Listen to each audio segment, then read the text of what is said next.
Samsun'dan hepinize selamlar. Yeni bir geziye gidiyorum. Küçük bir gezi ama önemli bir yere. Kapadokya'ya gidiyorum. Çevremdeki arkadaşlara söylediğimde sen daha önce oraya gitmedin mi diyorlar. Maalesef hiç gitmedim. Bu benim ilk gidişim olacak. Evet, inanması biraz güç ama böyle. Yolculuğa çıkmadan önce arabanın lastiklerini değiştiriyoruz. Çünkü Michelin'in yeni Pilot Sport 5 lastiği ile Kapadokya'ya yolculuk yapacağım. Önce lastikçiye. Pilot Sport 5, Michelin'in 5. nesil spor yazlık yol lastiği. Daha uzun ömür ve uzun süreli performans için tasarlanarak ıslak ve kuru yollarda yol tutuşunu ve frenlemeyi en üst düzeye çıkarmak için üretildi. Bu gezimde de yolları beraber kat edeceğiz. Lastikleri değiştirdiğimize göre yola çıkabiliriz.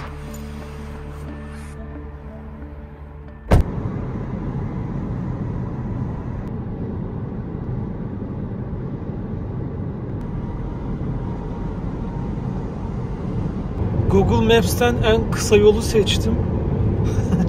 Böyle biraz köy yolu gibi yollardan gidiyorum. Ama her taraf yemyeşil, manzara güzel.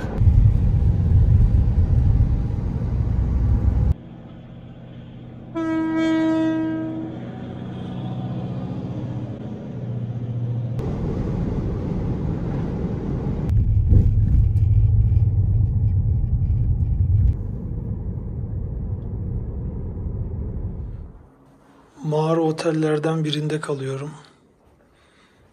Yalnız şimdi size manzarayı göstereceğim. İnanılmaz iyi.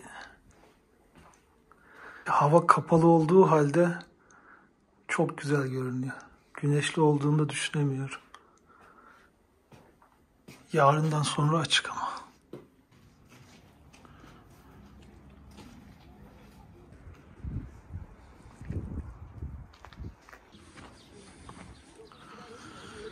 Üçhisar Kalesi.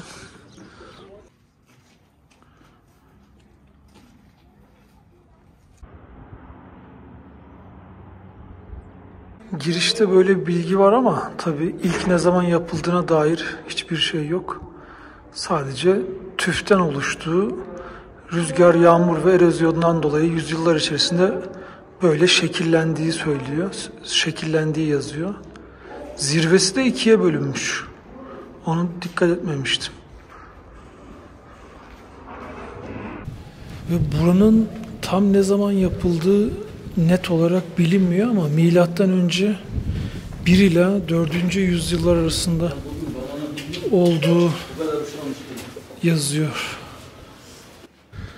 Tabii bu merdivenler sonradan yapılmış muhtemelen. Ama yine de bunun bu kadar ayakta kalması çok ilginç, çünkü dışı mesela şu kayanın dışını bakın elinizle kırabiliyorsunuz.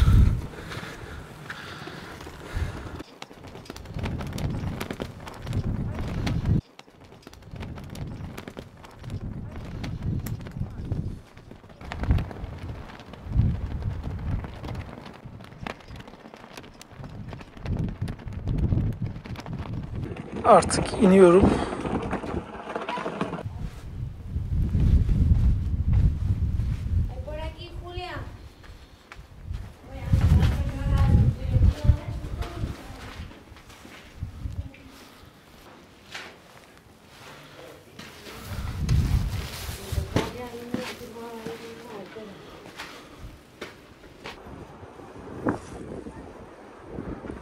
Karınca yuvası gibi yapılmış yerler. Burada daha önce keşişlerin de gelip kaldığı söyleniyor.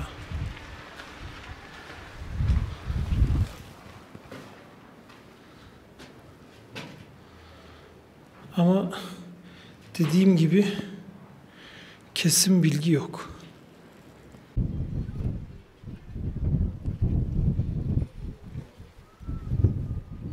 Yani kalenin içinde böyle oyma odaları görüyorsunuz. Bir de yukarıdan manzarası çok güzel. Tabii Kapadokya'ya gelmişken buraya da kesinlikle gelin derim. Burası es geçilmez. Odaya geldim. Tabii Bulutlar biraz açılınca manzara daha güzel oldu. Yalnız gece %100 kar gösteriyor hava durumunda. Yarın sabah burada çok değişik bir manzara görebilirim.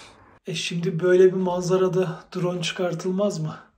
Hemen çantadan çıkartıyorum.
Sabah uyandığımda o dünkü bahsettiğim manzarayla karşılaştım. Size de gösteriyorum.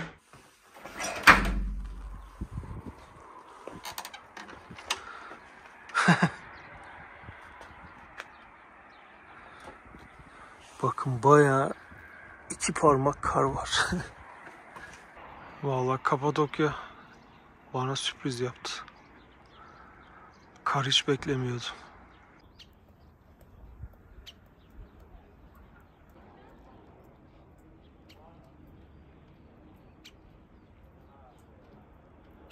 Şimdi kahvaltıyı yaptık, gezme zamanı. Yol üstünde bir manzara izleme noktası vardı. Yani burayı karlı görmek de nasip de varmış.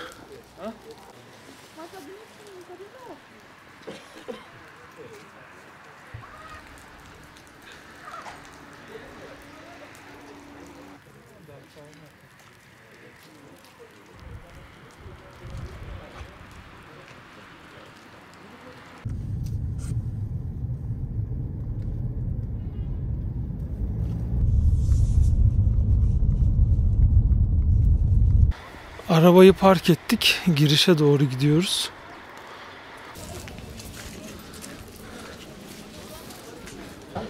Müze kartla açık hava müzesine girebiliyorsunuz. Ben de kartı buradan aldım. Eskisi bitmişti. 1 yıllık oluyor. 60 lira. Bence gayet makul. Birçok yere girebiliyorsunuz. İçeride bir sürü kilise ve şapel var. Ama hala net bilgi yok yani buralarla ilgili. Ne zaman insanlar burada yaşamış, nasıl olmuş. Hani bu yapılar doğal yapılar, içleri oyularak böyle ev haline getirilmiş ama işte insan daha fazlasını öğrenmek istiyor.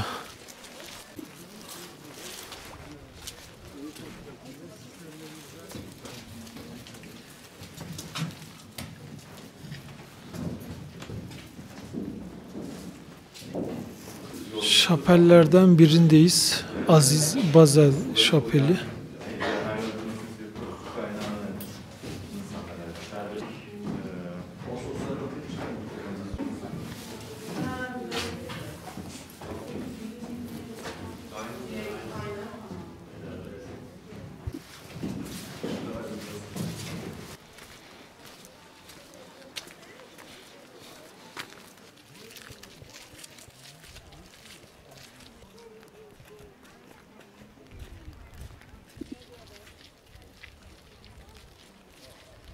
Mesela biraz önce girdiğim şapel şurası.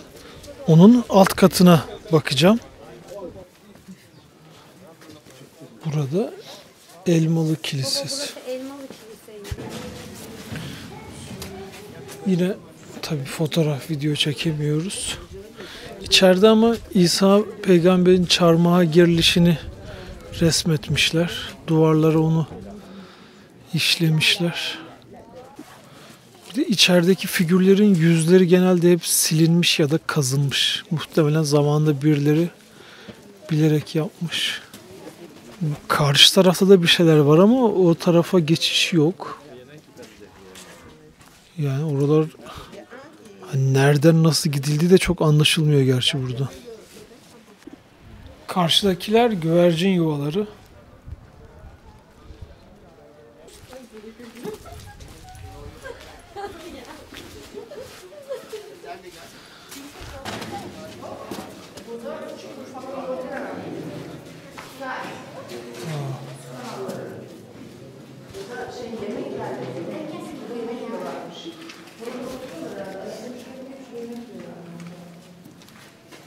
Mesela biraz önce şuraya girdim. Buranın üst katında da başka şeyler var. Hani 2-3 kat yapmışlar ya da oymuşlar. Şimdi burada birçok kilise ve şapel var. 2. ve 3. yüzyılda burada Hristiyanlık yaygınmış. Ama bu işte mağara evlerinin ilk yapımı milattan önceye dayanıyor. İlk kim yaptı, nasıl yaptı onunla ilgili bir bilgi yok.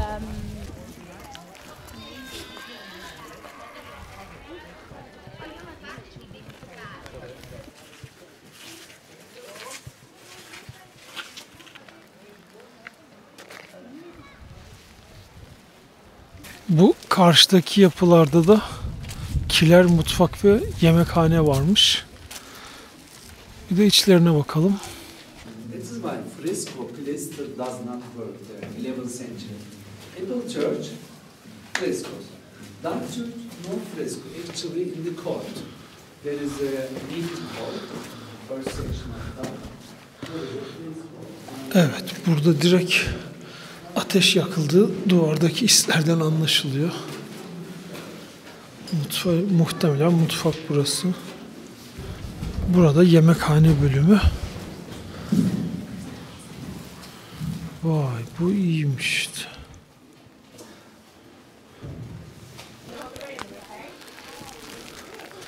Artık bir yerden sonra birbirini tekrarlamaya başlıyor her şey.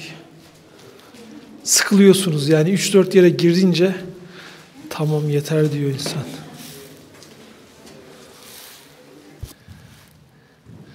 Yani içeride pek bir çizim vesaire yoksa fotoğraf, video serbest.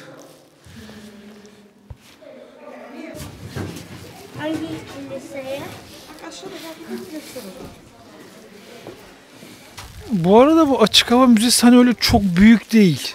Biz şuradan girdik. Böyle bir yuvarlak yaparak geze geze geliyorsunuz. Hani saatlerinizi burada geçirmezsiniz. Burada bir de karanlık kilise var. Burası ekstra ücretli. Ama ücreti önemli değil. İçeride fotoğraf, video çektirmiyorlar. Burasının ekstra ücretli olmasının sebebi muhtemelen motifler, resimler çok hala canlı duruyor. Artık tek tek hepsine girmeyeceğiz. Çünkü dediğim gibi bir yerden sonra hep birbirini tekrarlıyorlar. Birbirinin benzeri şeyleri hep görüyorsun. Birkaç tane daha açık hava müzesi var bu Kapadokya bölgesinde. Yarın öbürsü gün hava güzel olunca oraları da listeye alacağız. Göreme'den yaklaşık yarım saatte Kaymaklı Yeraltı şehrine geldik. Müze kart burada da geçiyor. Şimdi burada bir rehber bulmak daha iyi olacak galiba. Şimdi Mustafa abi bize rehberlik yapacak. Günümüzden yaklaşık 4000 yıl önce, milattan önceki 2000'li yıllarda bölgeye Hititler gelmişler Kafkaslardan ve Orta Asya'dan.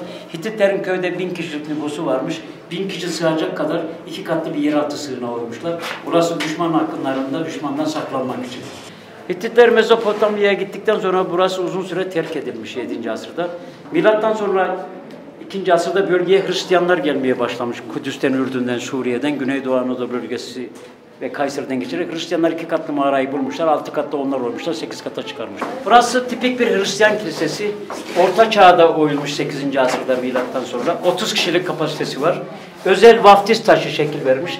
Şu özel çukurda da şarap tesisi saklanıyor. Kilisede ne yapıyorlarsa onu yapıyorlar. Kilisede pazar günü ibadet ediyorlar. Çocuklar varsa onu vaftiz ediyorlar, yeni doğmuş çocukları. Şimdi büyük bir depoya giriyoruz, kuru gıda, yiyecek, içecek deposuna.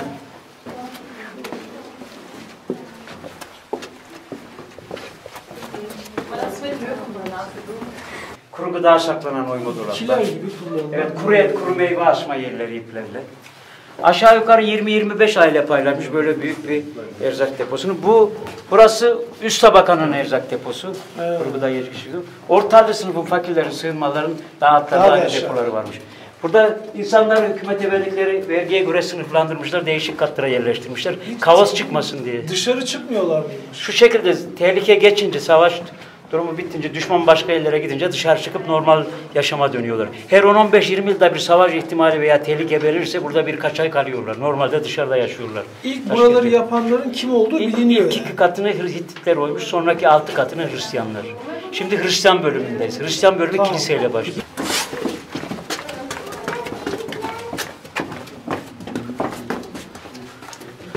Yani kolostrofobisi olan buralara çok giremez. Buradan sağdan devam ediyoruz. Sağdan gittik. Şimdi 3. kata indik. Burada şarap üretimi yapılmış. Üzüm saklama yerleri, küfeler, sepetler içinde. Evet. Ara sıra görevliler üzümü buraya seriyorlar. İçine girip ayakla çiğniyorlar. Üzüm suyu kapta birikiyor, şarap yapıyor. Yapılan şarabı testi ve küplere koyup mahzenlerde saklıyorlar. Tamam. Buranın serin olması, bazı katları 12, bazıları 13, 14, 15 derece civarında serin.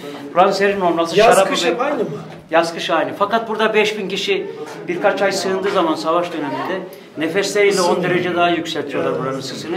20-22-25 derece civarında seyrediyorlar. Burayı sadece vücut ısısıyla ısıtmışlar. Başka bir ısı kaynağı. Düşman bulamıyor mu burayı yani? Düşman yer altında gizemli bir yer, görünmez bir yer. Bir de dışarıda kalan askerler, herkes 5000 kişi buraya girdikten sonra tehlikeden önce dışarıda 50 kadar asker kalıp dışarıdan girişleri taşla kapatıp çamurla sulayıp toprak atıp kamufle ediyorlar. Düşman köye geldiği zaman terk ettikleri köye geliyor, taş kerpiç evleri kurcalıyor. Hiç kimseyi bulamıyor evlerde, köyde. Evlerde ne bulursa yağmalıyor. Düşman bunlar başka bir yere kaçtı zannediyor savaş korkusundan. Yerin altında olduğunu tahmin edemiyor. Bunun güzel örneği yer altında yaşayan canlılar, fareler, yılanlar, çıyanlar, köstebekler yer altındaki yuvalarını iyi kamufle ettikleri zaman dışarıda yer üstündeki düşmanlar onların yer altında olduğunu anlayamaz.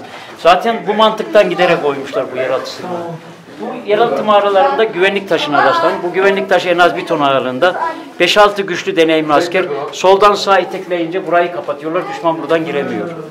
Bu taşların özelliği içeriden kolay oynatılıyor görevli askerler tarafından. İki tarafına 2 özel delik oyulur. O deliklerden sırık sokup oynatıyorlar. Düşmanın gireceği arka tarafta hiç oyuk ve delik yok. Arkadan düşman oynatamıyor. Bu Açık Hava Müzesi'ne de gittik. Evet. Orada da peri bacaları var. Orada mağara, yerüstü mağara. Yeraltı değil onlar. Yeraltı değil. Fakat peri bacaları eski 10 milyon yıllık geçmişi var. Onu diyorum. O peri bacalarının ilk niye yapıldı tam bilinmiyor. Peri bacaları insanlar tarafından yapılmamış. Değil o doğal da içi oyulmuş. İçine ya. Sonradan bölgede yaşayanlar oymuşlar. Hititler, Asurlular, Frikyalılar. Bölgede yaşayan her kavim oymuş. Kendine ev yapmış. Sümerler daha çok Van'da, Güneydoğu Anadolu bölgesinde cahat. Tamam. Bu bölgede hiç Sümer tableti yok değil mi? Pek bulunamadı. Sümer tableti bulunamadı. Hititlerden kalma tabletler bulundu. Köyün birinde. Bunlar şarap mahzenleri 5 tane. Şarap tesisi bulunmuyorlar. Üzüm suyu saklanan yerler. Birkaç tane şarabı ne için? Keyif için mi içiyorlar? Niye bu kadar? Şu şekilde o dönemde üzüm çok üretiliyormuş. Taze yiyip tüketemiyorlar. Bir kısmını şarap yapıyorlar. Bir kısmını kurutup yiyorlar. Bir de o dönemde zaten başka içecek yokmuş. Günümüzdeki çay, kahve, Coca-Cola, meşrubatlar falan yokmuş. Ona yönelmişler. Tamam. Şarabın da adı şarap. Günümüzdeki kadar etkili şarap değil yani. Biraz hafif mayalanmış üzüm suyu yani. Tamam yani içince hemen kafanı yapmıyor. Yok yok. Zaten yönetim aileleri sınırlı miktarda şarap dağıtıyor. Her aileye yaklaşık 20 litre civarında haftada. Tamam şimdi orada. Tamam. Çok özür dilerim. Buradan çıkabileceğimiz bir taraf var mı? Burada renk resimlerden gördüğünüz yerden aynen geri çıkıyoruz. Şimdi -4'e iniyoruz. Burası kaça kadar iniyordu toplamda? 8 kat iniliyormuş fakat şu anda ziyaretçiler ilk 5 katını görebiliyor. Tamam. Şimdi 4. kata indik. Her katta bir kuru gıda, yiyecek, içecek deposu var. Tamam. Böyle orta ölçekli bir depoyu yaklaşık 15 aile paylaşmış. Burası orta halli sınıfın deposu. Onu diyecektim. Üstteki Küçüldü. depo üst tabakanın deposu. Aşağı indikçe küçülüyor. Şimdi 10 metre yürüyoruz önümüzdeki tünelde. Tünelin sonunda dikey baca göreceğiz. Bütün katlardan geçecek şekilde oyulmuş. Apartmanlardaki asansör boşluğu gibi. Bakalım şimdi bakayım.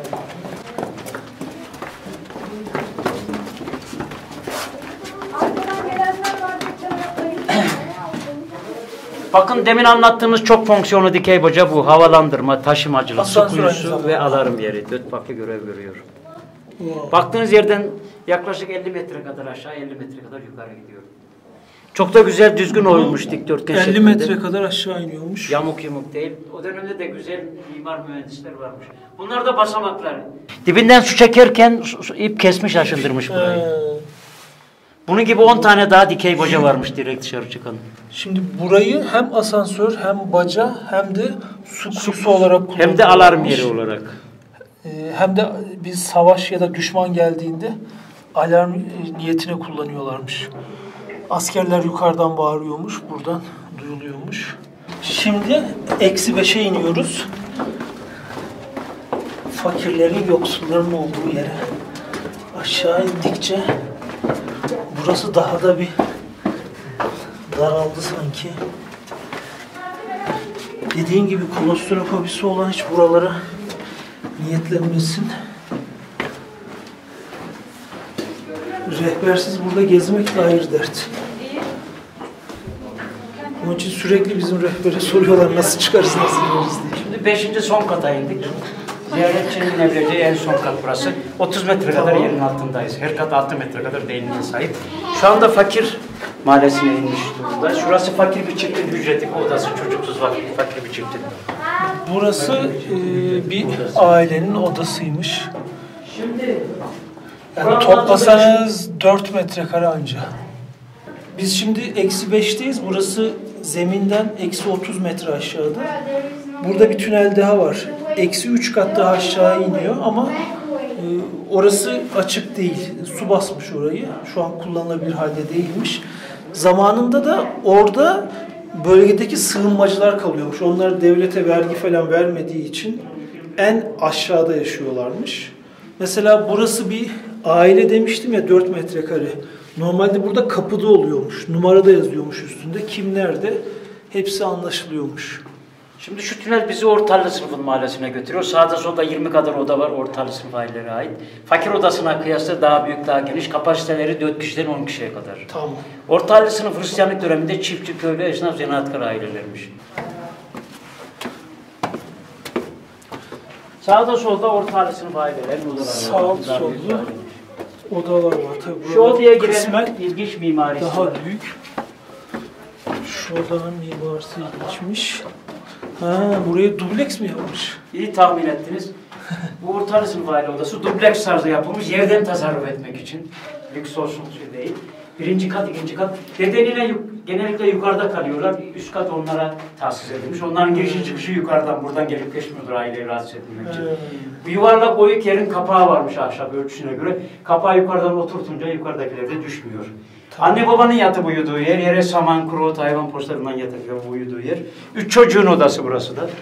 Çocuklar bu odada uyuduğu zaman bu delik küçükmüş, iletişim deliğiymiş odalar arası. Aşağıdaki gibi ve karşıdaki gibi köy haylaz çocukları taşı vurarak kırıp büyütmüşler. Buradan buraya atlayıp gelip geçmek için. Yoksa böyle büyük olsa çocuklar düşerdi uyurken. Tamam. Yokuş yukarı yapılmış, çocukların başı yukarıda uyusunlar diye.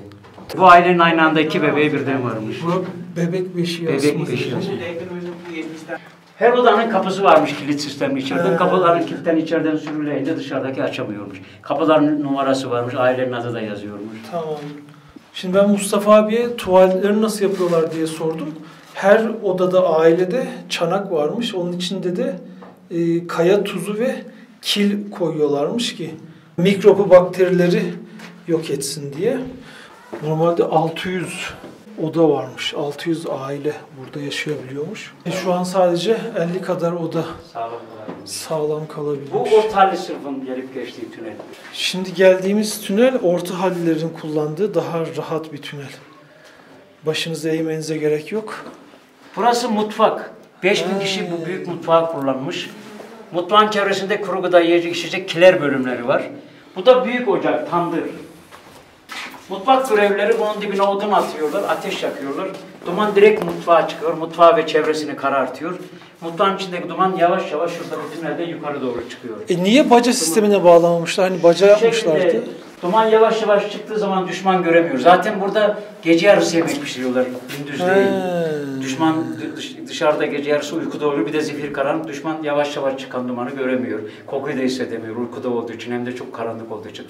Tamam, Vietnam'da da böyle savaş tünelleri var, çok küçük. Amerika ile savaştığında, evet, oraya da gittim ben. Orada da bacalar bölgeden çok uzaktaydı. Atıyorum burada yemek yapıyorlar ama bacaları 100 metre uzaktan dışarıya veriyorlar ve üstünde yapraklarla, bitki örtüsüyle örtüyorlar ki duman daha az çıksın. Tünelde en azından 50 metre uzunluğu var bu tünelin. Mutfaktan çıkan dumanlar bulduğu delikten yukarı çıkıyor ama tünelin biri bu, yaklaşık 50 metre dışarıdan dumanları salıyor. Diğeri de buymuş. Dediğin gibi aynı Vietnam'daki tarza benzer aslında. Öyle tek bir bacadan hemen yukarı vermiyorlar ki duman çok yoğun bir şekilde görünmesin. Az az çıktığı için düşman gelse bile fark etmiyormuş. Ve bir de sadece gece yemek yapıyorlarmış. Haftada bir sıcak yemek pişiriyor, her gün de değil. Her gün sıcak yemek pişirse burada kendileri de boğulur giderler dumandan. Sağlıkları bozulur, tahammül edilemez hale gelir. Haftada bir gün yemek pişiriyor, az bir dumana katlanıyorlar. Haftanın diğer günleri kuru gıda yiyerek idare ediyorlar zorunlu olarak. Tamam. Kuru gıdanın dumanı, kokusu, tehlikesi yok. Bunlar havalandırma delikleri, yatay, 1000 küsur yatay havalandırma deliği var. Hava dikey deliklerden geliyor, tünellerden geçiyor, bu yatay deliklerden geçiyor, her yere eşit şekilde yayılıyor. Her şeyi güzel, ince hesaplayıp yapmışlar. Ve içerideki hava bence şu an gayet tatminkar. Tabii. Hiç böyle burada nefes nefese kalmıyorsunuz. Günlük 4-5 bin ziyaretçiye yeterli hava var burada. Mağaranın kendi doğal havası. Bunlar iletişim delikleri doğal arası. Böyle toplamda 1000 küsur iletişim deliği var. Bu deliğin arkasından görevli bağırdığı zaman tehlike var, düşman var, savunma durumuna geçin diye ses kayaya çarpıp yapıyor, 50 metreden duyuruyor. Gösteri amaçlı ben size bir sesleneyim. Şimdi bu iletişim deliğiymiş, Mustafa abi bağıracak şimdi. Merhaba arkadaşlar, kolay gelsin. Şu anda tam güvencedesiniz, düşman tehlikesi yok. Allah razı olsun. Üst tabaka bir ailenin odası. Tavanı yüksek, mimarisi, havalandırması güzel. Aşağı yukarı 6 kişilik, anne baba 4 çocuk. Yerde yatıp uyuyorlar. Saman, kuru, hayvan poşlarına yatıp uyuyorlar. Gördüğünüz gibi üst tabakanın mahallesinde tavan yüksek, mimari, havalandırma daha güzel. Daha ferah. 10 kadar depo var, yiyecek içecek deposu.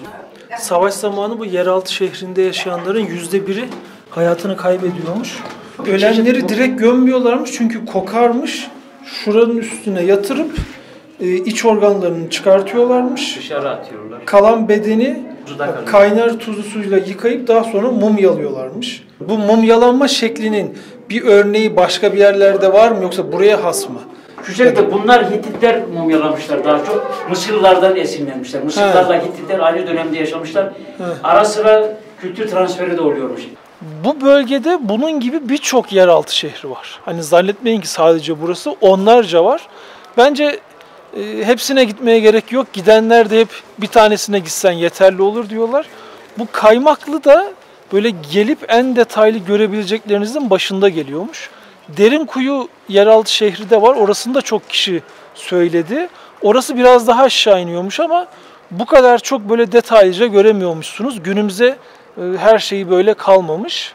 Yani yeraltı şehrini güzelce gezdik. Burayı ama rehbersiz gezmek bence çok tavsiye edilmez. Gelirseniz kesinlikle Mustafa abi gibi birini orada bulun. Girişte bekliyorlar zaten. Şimdi yine gezmeye devam ediyoruz. Buradan kuru kaymak almadan dönmeyin dediler. 2 tane böyle alıyoruz. Tanesi 100 liraymış. Bunu tandırda yapıyorlarmış. Balla birlikte kahvaltılarda güzel gidiyormuş. Nihayet hava açıyor. Tabii güneş açınca manzara daha güzel oluyor.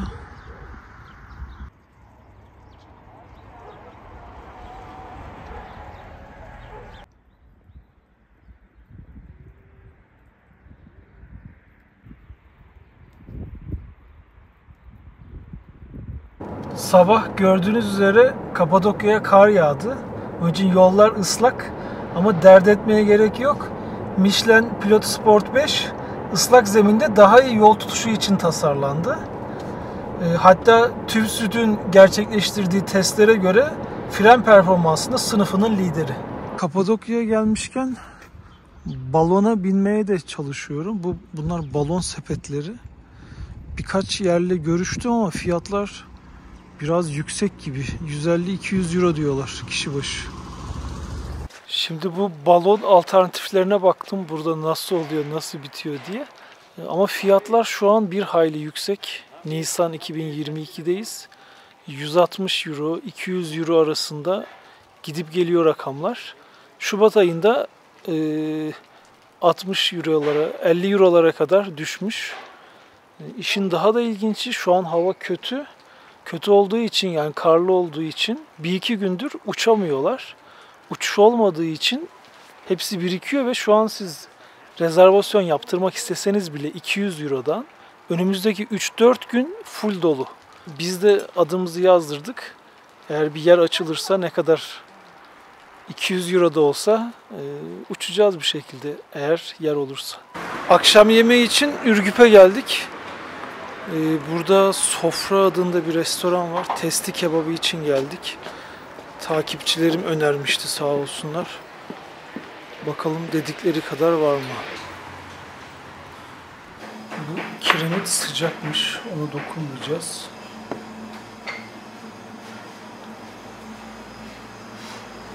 Efendim tekrar hoş geldiniz. Hoş bulduk. Kapadokya'nın bizim buranın en meşhur yöresel yemeklerinden biridir bu testi kebabı. Sıkı tutuyorum.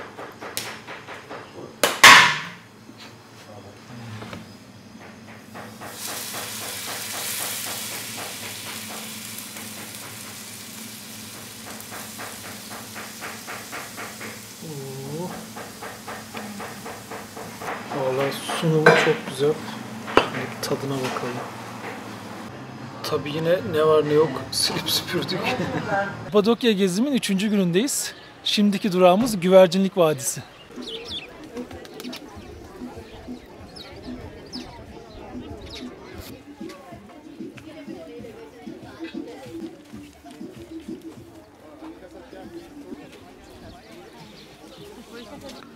Buranın manzarası da güzelmiş.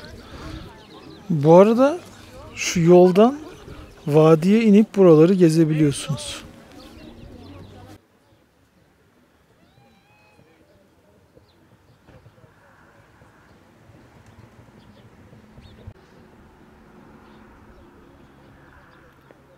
Dün Göreme Açık Hava Müzesi'ne gittiğimizde de şu tarz peri bacalarında böyle güvercin evleri vardı küçük küçük. Zamanında burası İpek Yolu üstündeymiş ve buradaki insanlar güvercinleri besleyip onların gübrelerini satıyormuş. Hani o sebeple burada ta o zamandan beri kalan bir artık adet mi diyeyim güvercinler hep var.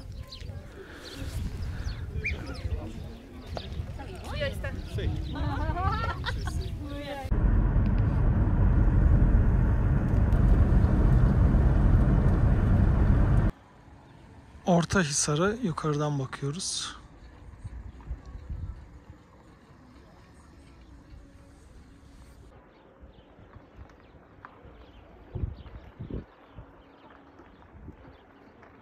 Buraya çıkmayı hiç düşünmüyorum çünkü artık birbirinin benzeri oluyor. Bugün böyle arabayla Ürgüp, Göreme, Ortahisar, Üçhisar bunun etrafında bir çember yapacağız. Yol üstünde bu seyir terasını gördük. Bu arada Ürgüp'teyiz.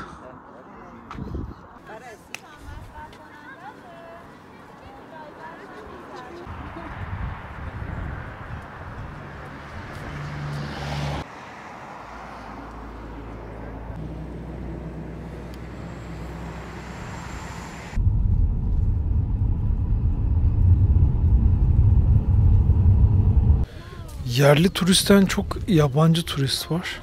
Hatta gördüklerimin belki de %90'ı yabancıdır. Buranın özelliklerinden biri şu taşlar hayvanlara biraz benziyor. Şu mesela deve figürü gibi.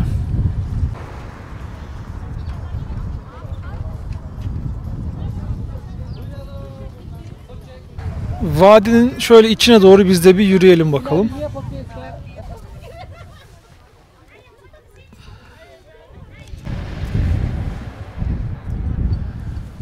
İyi kötü birçok ülkede bulundum. Hani birçok yeri gezdim ama hiç bu tarz yapılarda bir yer pek görmedim. Bir de hani bunların bazılarında zamanında insanlar yaşamış. Wow, çok güzel ya.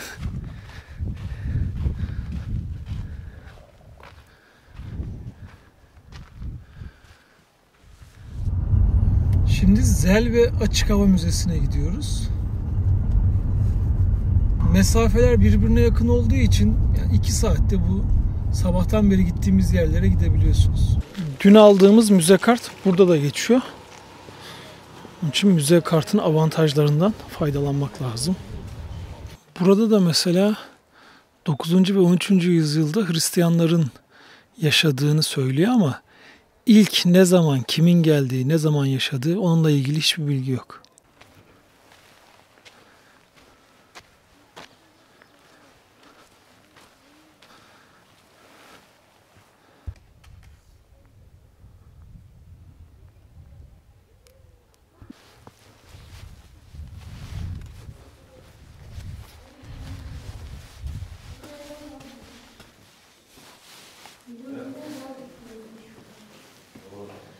Göreme Açık Hava Müzesi'nden çok farkı yok gibi.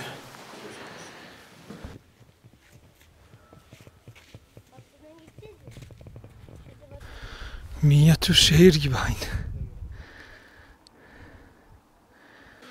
Burası bence Göreme Açık Hava Müzesi'ne göre daha bir albenili, daha bir yaşayan şehir gibi. Yani bir tane seçme hakkım olsa sanırım burayı seçerdim.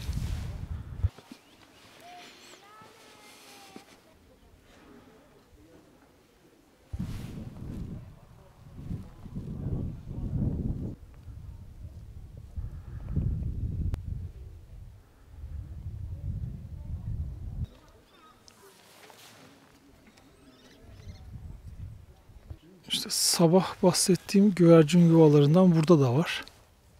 Güvercin gübrelerini satıyorlarmış zamanında.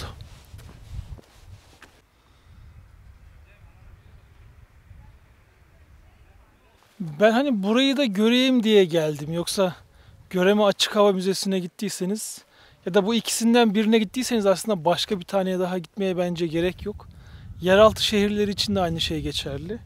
Bir tanesine gittiğinizde hele rehber tutarsanız her şeyi anlıyorsunuz. Diğerleri artık birbirinin aynısı oluyor ve bir yerden sonra tamam daha fazla görmek istemiyorsunuz. Biz şimdi ne yapacağız? Geziye devam edeceğiz. Yol üstünde Paşa Bağları öğren yeri vardı.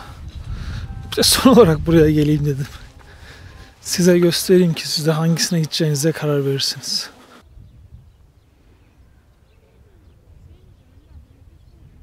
Buradaki peri bacaları daha belirgin.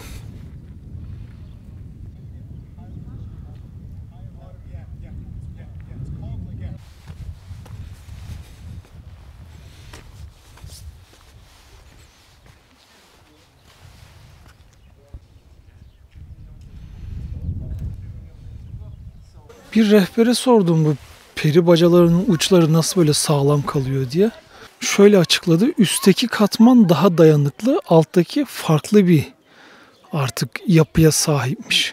Alttakini bazen böyle elinle hafif koparmaya çalışsan ufalanabiliyor.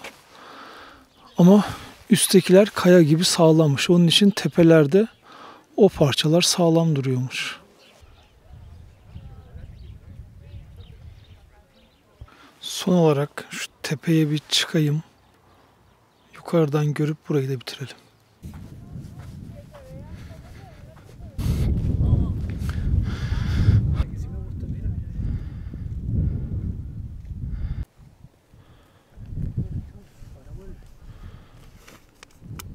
Artık dönüş zamanı. Bugün çok yeri gezdik. Yalan yok, biraz da yorulduk. Buradan sonra gün batımı için güzel bir noktaya gideceğiz. Gün batımı için Kızılçukur Vadisi'ne gidiyoruz. Burada böyle sıralı kafeler var. Bir de böyle yürüme yolu var. Biz de yürüyüp ileride bir nokta bulacağız kendimizi.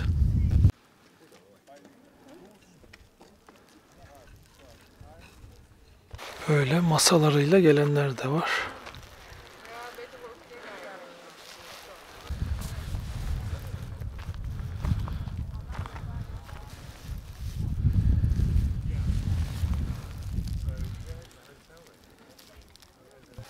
Kapadokya'da sadece aslında balonlar, peri bacaları yok. Şu arada gördüğünüz gibi çok güzel trekking rotaları var. Yani kilometrelerce doğa yürüyüşü yapabilirsiniz.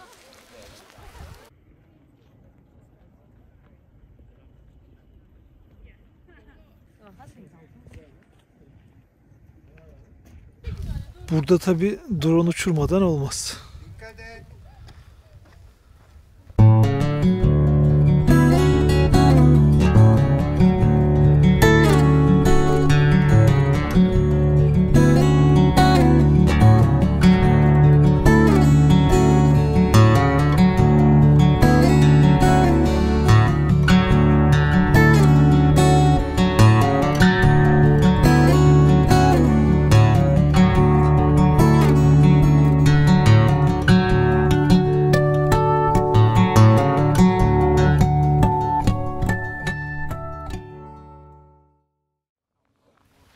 Bu arada balonda yer yoktu ama oteldeki arkadaş sağ olsun bir şekilde şartları zorlayıp 2 kişilik balon ayarladı. Hava güzel görünüyor yarın sabah için. Bir aksilik olmazsa yarın sabah balonla uçacağız. Sabah balon uçuşumuzu gerçekleştirdik. Bu video çok uzun olacaktı diye o videoyu ayrı yaptım. Ve hani Kapadokya'da balon videosu bence ayrı bir video olmayı da hak ediyor. O videoya da bir bakın derim. Kapadokya'ya ilk gelişimdi. Tabii şimdiye kadar niye gelmediğim için biraz hayıflandım. Yani çok fantastik bir yer. Ben o kadar ülke gezdim, farklı yerlerde bulundum ama bu peri bacaları gibi bir yer pek hatırlamıyorum. Yeme içme yerleri güzel. Ne yediysek hep lezzetliydi. Oteller böyle konsept oteller var. Hani iyi kötü her bütçeye uyacak konaklama alternatifleri var. Hani bir sırt çantalı olarak da buraya gelebilirsiniz. Kamp yapanlar da var. Bu vadi aralarında çok güzel yürüyüş rotaları var. Tabii benim pek vaktim olmadığı için onu bu sefer yapamadık. 3 gece 4 gün burada kaldık. Ama hani zorlasanız 2 gece 3 günde yeterli olabilir. Ben detaylı gezeceğim derseniz burada bir haftada kalabilirsiniz. Bu arada ben oteli Üçhisar bölgesinde ayarladım. Hani Kapadokya tarafına geldiğinizde Ürgüp, Göreme, Üçhisar ya da Ortahisar bunların arasına gidip geleceksiniz. Hani otelin nerede olduğu çok önemli mi bilmiyorum. Eğer arabanız varsa hiç fark etmiyor. Zaten hepsi dediğim gibi 10'ar dakika mesafede. Ama buraya arabasız gelmek işleri biraz zorlar. Kapadokya yazın çok sıcak oluyor diyorlar. Biz Nisan'da geldik. Gerçi kar gördük ama benim tavsiyem Mayıs ayları böyle ilkbahar en güzel zamanıdır Kapadokya için. Ben Kapadokya'dan mutlu ayrılıyorum. Sonraki videolarda görüşmek üzere.